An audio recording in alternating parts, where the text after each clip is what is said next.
అసలు ఈ ఇష్యూలో యాంకర్ అనసూయ ఎందుకు వచ్చారని బెదిరించే ధోరణిలో మాట్లాడారు శివాజీ.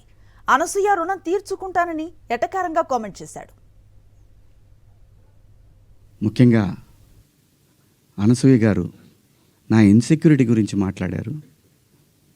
అవునమ్మా, మా హీరోయిన్ని అలా వెళ్ళినప్పుడు దాడులు చేసినప్పుడు భయం ఉంటుందని, వాళ్ళు బాధపడతారని, ఒకవేళ జరగరాంది ఏమైనా జరిగితే ఆత్మహత్యలు చేసుకుంటారని నాకు ఇన్సెక్యూరిటీ ఉందమ్మా.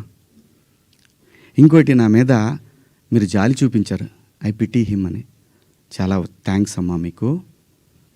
మీకు ఇచ్చిన విశాల హృదయానికి భగవంతుడికి థ్యాంక్స్ చెప్తూ అదే భగవంతుడిని కోరుకుంటున్నాను. మీకు తొందరలోనే మీ రుణాన్ని తీర్చుకునే అవకాశం భగవంతుడు నాకు కల్పించాలని కోరుకుంటున్నామ్మా. నేను జాగ్రత్త పడమంటున్నానే తప్ప నేను ఎవరిని కించపరచలేదమ్మా. నేను వాడిన పదాలు తప్పు, ఆ 2 పదాలు. నేను ఇచ్చిన స్టేట్మెంట్కి స్టిల్ నేను నిలబడి ఉన్నాను. నేనేమీ వెనక్కిపోను.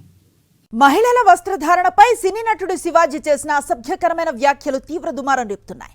ఆయన చేసిన వ్యాఖ్యలపై అటు మహిళా లోకం, ఇటు సినీ ఇండస్ట్రీ సైతం భగ్గుమంటోంది.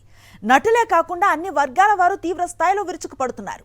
తీవ్ర విమర్శల నేపథ్యంలో సారీ చెప్పినప్పటికీ కండిషన్స్ అప్లై చేశాడు. మహిళలపై చేసిన కామెంట్స్ను సమర్థించుకున్నారు. ఆ 2 పదాలకు మాత్రమే సారీ చెప్తున్నానని, తాను మాట్లాడిందంతా రైటే అన్నాడు శివాజీ. అంతేకాదు, ఆ రోజు స్టేజ్ మీద ఉన్న మహిళలకు మాత్రమే సారీ చెప్తున్నానని, మహిళల వస్త్రధారణపై తన వ్యాఖ్యల్లో తప్పు లేదన్నట్లుగా మాట్లాడాడు.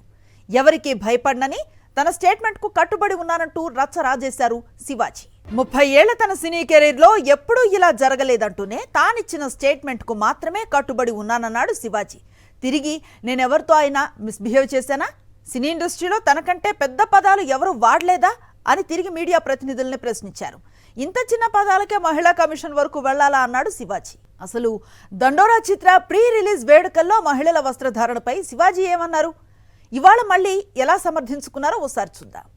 అమ్మాయిలు హీరోయిన్లు ఏ బట్టలు పెడితే వేసుకొని పోతే మనమే దరిద్రం అనిపించాల్సి వస్తమ్మా.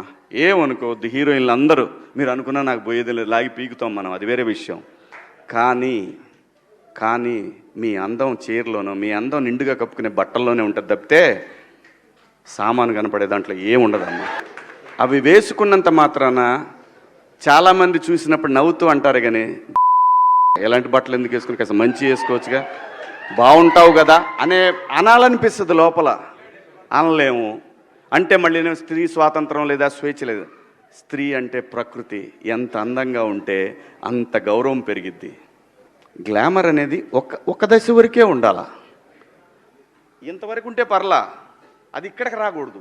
ఈ అపాలజీస్ నేను చెప్పాల్సిన వ్యక్తులు ఎవరంటే, ఆ రోజు ఆ స్టేజీ మీద ఉన్న నా తోటి నటీనటులకు, ఆడబిడ్డలకు చెప్పాలి ఫస్ట్. ఆ పదాలు దొరలకూడదు.